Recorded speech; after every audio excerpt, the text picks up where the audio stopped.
Hey, it's Jay from Calling Real People. So we're outside the Royal Exchange Theatre in Manchester. We've been invited down by Bianca, Danielle and Kelly Morgan, who are the founders of Melanin Markets. You may have seen our interview with Bianca Danielle in season 1 of Who, What and where she spoke about obviously working with Kelly and creating this amazing market. So today for their second event, they've taken over the Royal Exchange Theatre, and we're going to go and have a look at the amazing celebration of our culture and our heritage, and also hopefully cop some amazing products. Keep it locked, keep it loaded, and I'll see you inside.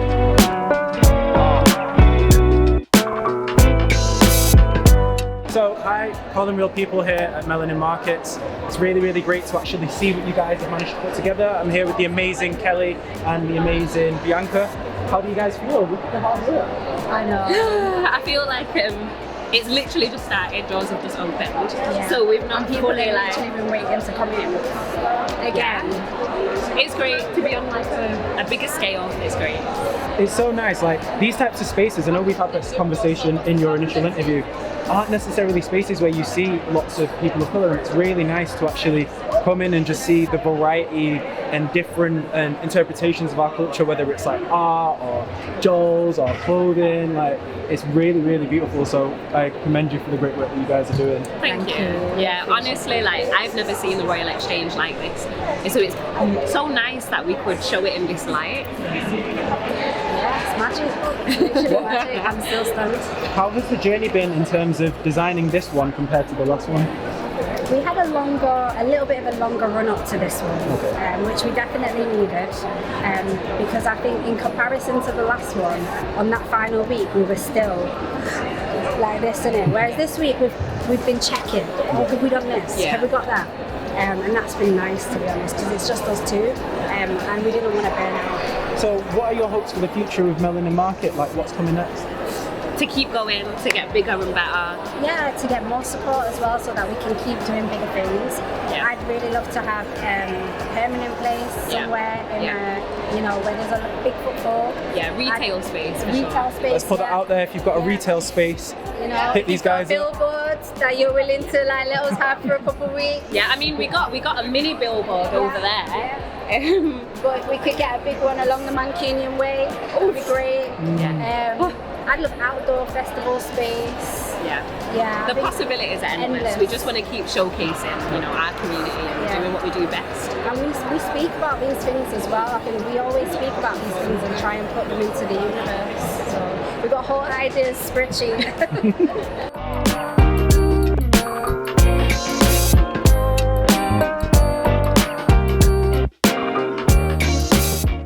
Back at Melanin Markets. I'm here with the lovely Nadia and Francis. So what was your journey with creating and deciding to go into doing greetings cards and prints? What was that journey like for you? Well, it actually started Valentine's Day. Oh wow. Yeah, because I went to a shop trying to buy a card for myself. And everything that had an illustration was not representative of me and my partner. So I thought, you know what? There's definitely a gap in the market. There's definitely something I can do with this. So I planted the seed, did a bit of a business plan, and started plotting some designs.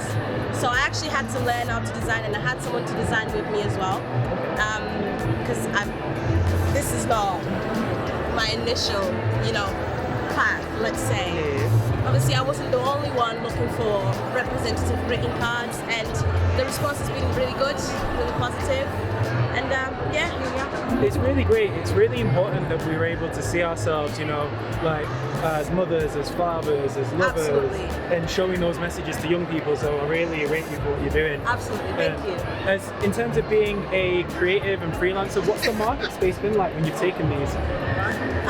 I think with time, the same way I realized it was a gap in the market, or that even stores realized that, you know what, we need to be more inclusive, because our buying power as a black community is increasing.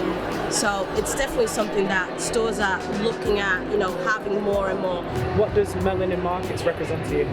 I mean, it's great in terms of visibility and having a place where you can showcase your items, and the community participates, the community is involved, and the visibility they get. I believe they went to ITV and Manchester Evening News. It's something that I personally would never be able to do myself. So having a platform that gives you this much visibility, it's great. It's great, not just for myself, but for every black vendor here. It's great, and I believe it's going to increase sales, and even what we're doing, what we're trying to do, you know, open a path to representation in the black community. I believe it's great to have Melanin Markets supporting us like that. So I'm here with the amazing Cairo. So Cairo, do you know just about your products and what you do? Yeah, so here, this is my business, Cairo's Crates. We sell all organic and vegan skincare products. So our most popular one would probably be the shea butter, aloe vera and coconut oil one, which is really good for dry skin, eczema. That's really cool. So what made you start this? Well, it started in the very first lockdown, so about 2 years ago, when I was just bored in my house, you know, playing on my PlayStation, and I wanted more games, so I kept on bugging my mum, like, can I have some money, can you get me this, can you get me that? So I needed a business plan because I needed my own money to get my own things. So I just thought of things in my house, which, what have I been doing in my house? And I thought, oh yeah, I've been making these creams with me and my sister. So I just started selling them just to my family and my friends, and then I told them, spread the word please, and then it just got bigger and bigger. Wow. So with this, how has it been today for you? Yeah, it's been alright, you know, it's been alright. Hopefully we'll make a bit more money. Do you think you'll do more markets now?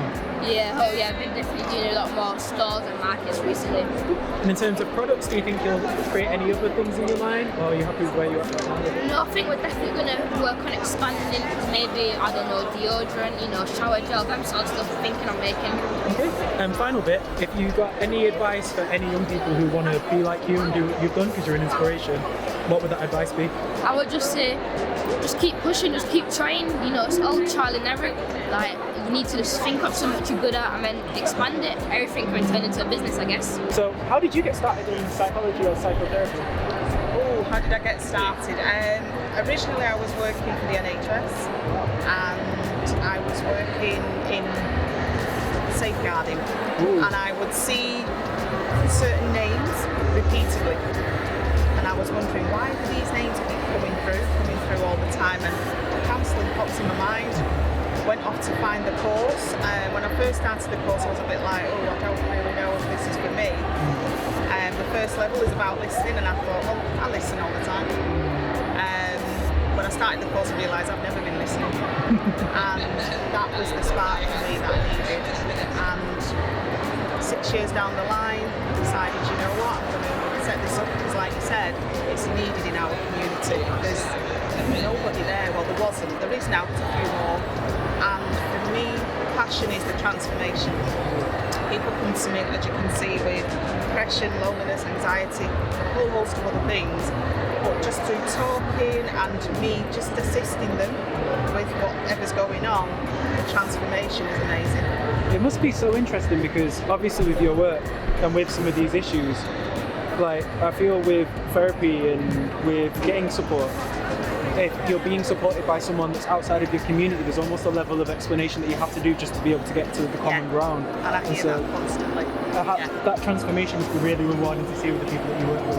It is, it's amazing. It's just, I can't explain what it is, but people will come to me sometimes when they are just at the lowest point ever, and just that in itself, just sharing, gives them so much of a relief. Weight lifted, they go away and then they come back, keep the momentum going, and then eventually a total change.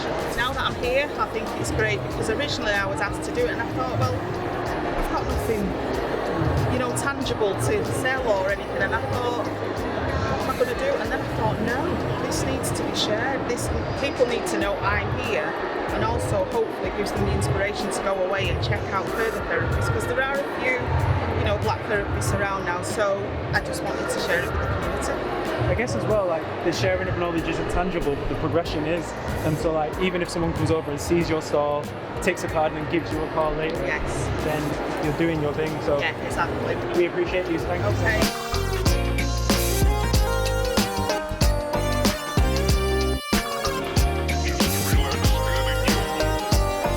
As you saw, we've had a really good time at Melanin Markets. It was so great to see such a really positive exchange of our culture and see a celebration of us, particularly in spaces that we don't necessarily see many of us in, such as theatres. So big up to Royal Exchange for facilitating that as well. Also, I have to thank Bianca and Kelly for organising such a really positive event.